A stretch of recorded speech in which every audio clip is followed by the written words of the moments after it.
Күн сайын өз үйүнөн жумушуна тротуар аркылуу каттоо 70 жаштагы Асылбек Рысалиев үчүн оор түйшүк. Буга чейин жол куруу иштериндеги чаң тоскоолдук жаратса, эми каралбай алган жөө адамдар басыш жол кыйынчылык жаратууда. Унаа жолу жаңыдан калыбына келтирилгени менен көчө жээгиндеги тротуарлар калып калган. Эмне себептен жергиликтүү тургундар баскан жол унутта калганын аксакал дагы түшүнө албай турат.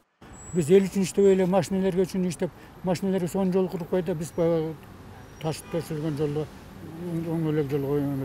Өкөн чок эле жасаса болмок. Чок эле жасаса болмок. Бизге да жакшы эмес. Бизде сүймөк, машинага да жасалды, бизге да жасалды.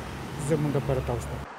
Калаанын Ахунбаев көчөсүн калыбына келтирүү иштери өткөн жылы башталып, быйыл жаз айларында пайдаланууга берилди. Бирок жаңы жолдун жээктеринде бузулган бетондор, талкаланган тротуарлар жана таштандыга толгон арыктар турат. Бул багытта жашоочулардын пикирлери да ар кыл. Көрүп атпайсыңарбы? Адам басканга дебасың машина. Раз жолду оңдогондон кийин тротуарды деле кошо оңдоп кетсе болбойбу? Биротоло багы ишти баштагандан кийин аягына чейин до конца чыгарып койсо, үйлөрдү салганда дагы как положено столбадан 1 метр алып болуш керек да. Тургундар каражатка байланыштуу эле деп атабыз, бирок жолду жакшы жасады. Ошого ыраазыбыз. Эми жасалар, эмки жылы жасалабы балким. Пешеходно действительно ходить невозможно. Идешь вот так вот, тем более ведь полный, и уже в возрасте, на пенсии. Кала бийлиги Кытайдын жол салуу компаниясы менен 2017-2018 жылдар аралыгында 49 жол жана 6 көпүрө салуу боюнча келишимге кол койгон. Өткөн жылы кытайлыктар 74,2 миллион долларга бааланган курулуш иштерин жасаган. Быйыл дагы калаанын жолдорун калыбына келтирүүгө Кытай грантынан жалпы 25,3 миллион доллар каралып, курулуш иштери 15 көчөдө жүргүзүлүүдө. Жол куруу иштери жанданганы менен тротуарларды калыбына келтирүү азырынча колго алына элек. Урбанист жана шаарды пландаштыруу боюнча адис Атай Самыйбек бул багытта буларга токтолду.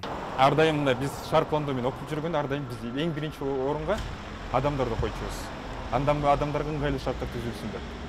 Бирок бизге азыр тилекке каршы көбүнчө автоунааларды биринчи орунга коюп атабыз да, автоунаалар менен парковкаларды коюп, жолдор салынып.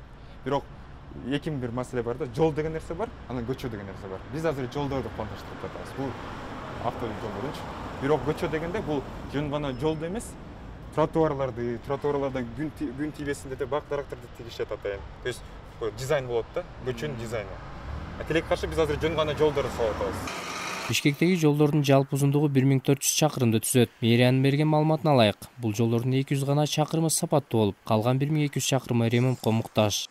Бул жөн эле асфальтты калыбына келтирүү программасы болчу. Бул жөн эле жанагы жол өтчү асфальтты эле оңдоп жаңы технология менен салуу программасы ошондой болчу. А тротуарды болсо Манас көчөсү, Айны көчөсү бул биздин бюджеттин эсебинен эмди жылы баштап оңдой баштайбыз да.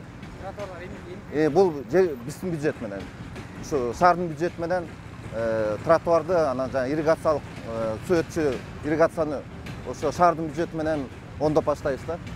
Кийинки жылы дагы Кытай грантынын эсебинен жол куруу иштеринин экинчи этабы башталат. Андан соң гана кала бийлиги тротуарларды өз каражатына оңдоого киришмекчи. Бирок ага канча каражат кетерин жана пландоо жумуштары азырынча байкала элек. Ага чейин бишкектиктер чаң жана талкаланган тротуарларда жүрүүгө туура келет. Асия Мадамбеков, Азаттык.